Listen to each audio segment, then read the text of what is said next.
done, give them tamales, residential, parks. We go on to the next topic, and we're going to do that. So, cover all the topics of the night. In an effort to have when you're done, give them tamales, residential, parks.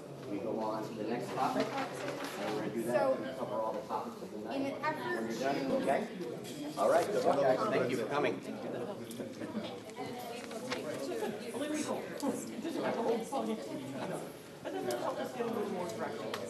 Whenever you're ready, you can pass them over. Mike will get you All the tables have the same subjects. We're all covering the subjects. How you doing? These two tables just started, but Good evening. I'm Mike Fegon. I'm a planner with the City of Bonita Springs Community Development Department, and we are here at Bonita Springs High School in the collaboration room for a golf course workshop. One of the reasons why we're hosting this workshop is because the city currently is trying to get out ahead of the curve in terms of creating some regulations for how to deal with golf course redevelopment. Currently, there isn't anything specific with how to deal for golf course redevelopment. And what I mean by golf course redevelopment is if you have a golf course that goes defunct and somebody wants to buy it and develop it and put houses or something like that on it, we really don't have any regulations that deal with that specifically. So that's the bad news. The good news is the exact same thing. We don't have any regulations that deal with that specifically. So all options and all ideas are on the table, and that's one of the critical things about hosting a workshop like this, is the fact that we have the ability to reach out to the citizens, to reach out to the residents and businesses that are affected, and get some ideas, get the juices flowing a little bit so that we have a better understanding of what the concerns are when it comes time to craft some golf course redevelopment regulations. So it's always imperative that we get public input. We did have a workshop a couple days ago that went very well. This is round 2 of that workshop. After this, we do plan on starting to craft some draft regulations and get them in front of council for review. So with these workshops, we break the citizens out into smaller groups, and there's a staff member at each table to help facilitate a discussion. And the discussion revolves around various items and criteria that council sees pertinent towards golf course regulations.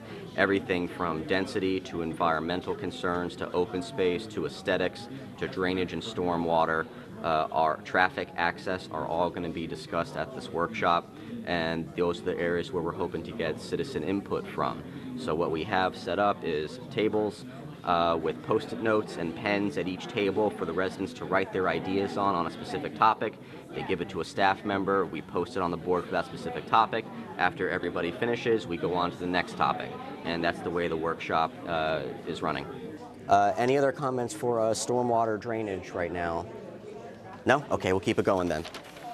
So after we collect all of the comments from these workshops and all the post-it notes, staff is going to go through them topic by topic, post-it note by post-it note, to get an idea of what the concerns are of the residents. And that helps guide staff to craft a regulation or an ordinance that better suits and serves the residents that this type of development can affect. So it is tremendously important for the citizens and residents and business owners of Bonita Springs to get involved in this process. This is your opportunity to state your concerns, to get on the record, to express to staff what it is that you like or don't like about the idea or the process or the proposed regulation or the item itself or so on. So it's very important that you get involved. Thank you for watching.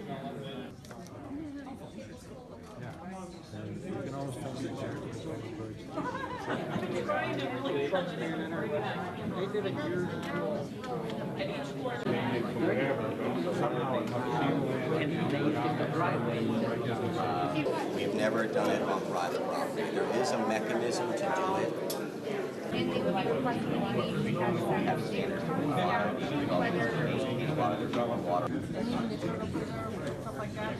Yes.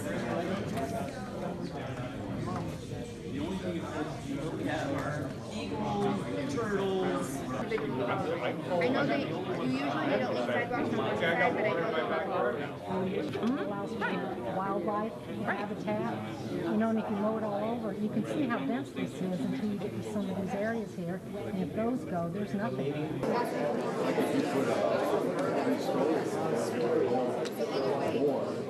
So you would have to have more space for a front unit. Potentially. Or that cause a lawsuit because the developer said, look, that's the density I can put in 350 single-family homes, but you're saying the roads are in hand. The traffic impacts that you have to go because somebody didn't know there was a certain area that was drained a certain way. An open space is fine. That place is. I don't have any other. I don't know how else to express this. Yeah, so you're coming back to the right and I think when most people, we're not. Golf course redevelop, but they should have to be able to take on more stormwater than just their own. They should be able to have enough capacity to take on stormwater for some of the surrounding neighborhoods as well to help relieve some of the pressure. It's going to either accept it, modify it, or reject it. So all this work, I'm a little bit cynical.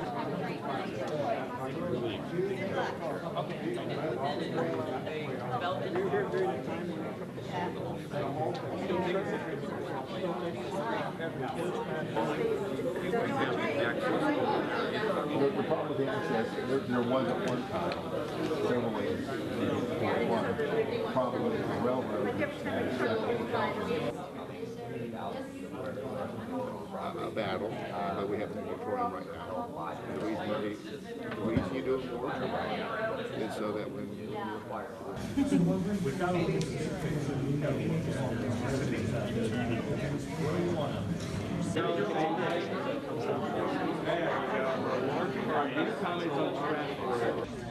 if you look, I mean, however, they're putting in houses. But at least now they use the water. And the second thing is they're talking what are the changes to see if there's a possibility. It was all under that area. Yeah. Dry season, nobody cares. I'll tell you, when the wet season comes, everybody loves it. The population of Bonita Springs is almost doubled in 20 years. Yeah, it has. So, it's become a minority.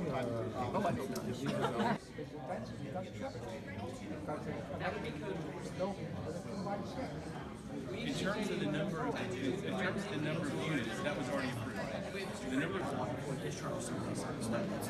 Multiple things. Here's one of the reasons.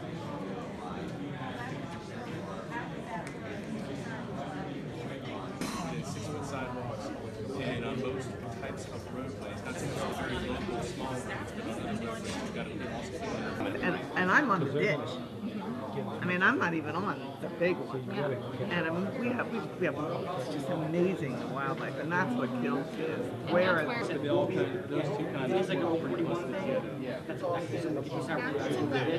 whatever comments about whatever topic you want, and they will be considered just as valid as anything that goes into these. As we are talking, if you think of something, you have sticky notes. Very quickly, that's why we're here and we want feedback.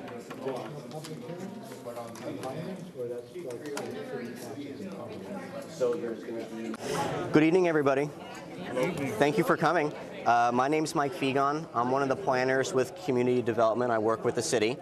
Let me just give you a quick little synopsis of what we're doing here tonight. We really appreciate you guys coming. I'm sure there's a million other things you'd rather be doing than sitting in a room talking with the city. I don't blame you.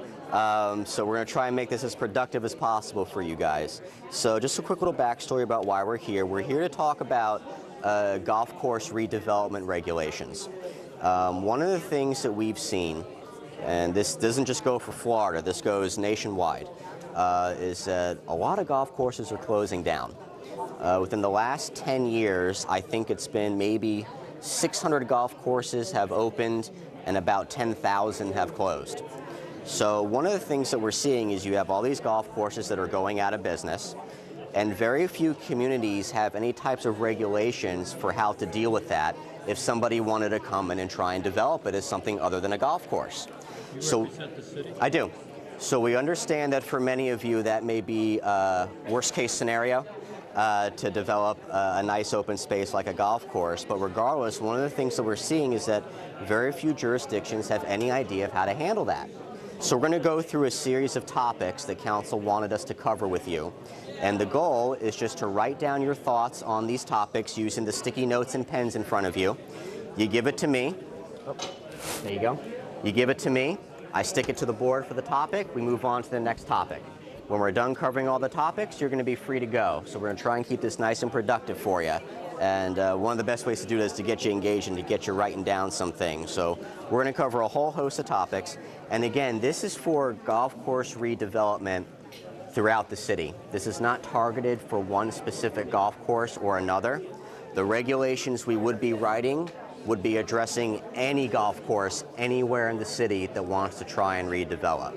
Traffic and access. Obviously, here we are, we're in the middle of season. Traffic's a big issue everywhere, not just in specific areas right now. You know, the entire state's feeling it. In Bonita, the population pretty much doubles during season. It goes from 40,000 up to 85,000, so that's a pretty big swell. So you see a lot of the roads that are getting constrained. So I'm going to give you my email address. So again, my name is Mike Figon, M-I-K-E-F-I-I-G-O-N. That's my name. F-I-I-G-O-N.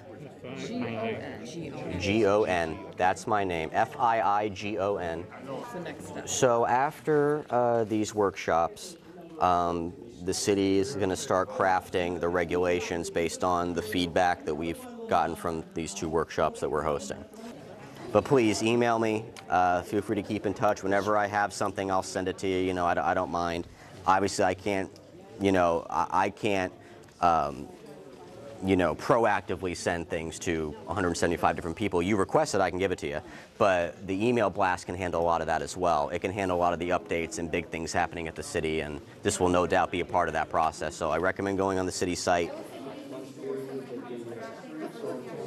The goal is to have all this done by June.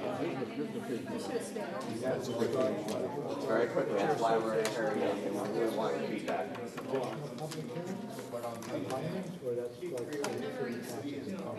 So there's going to be 3.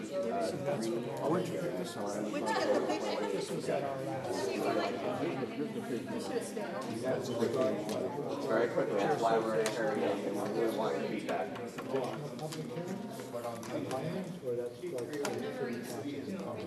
So there's going to be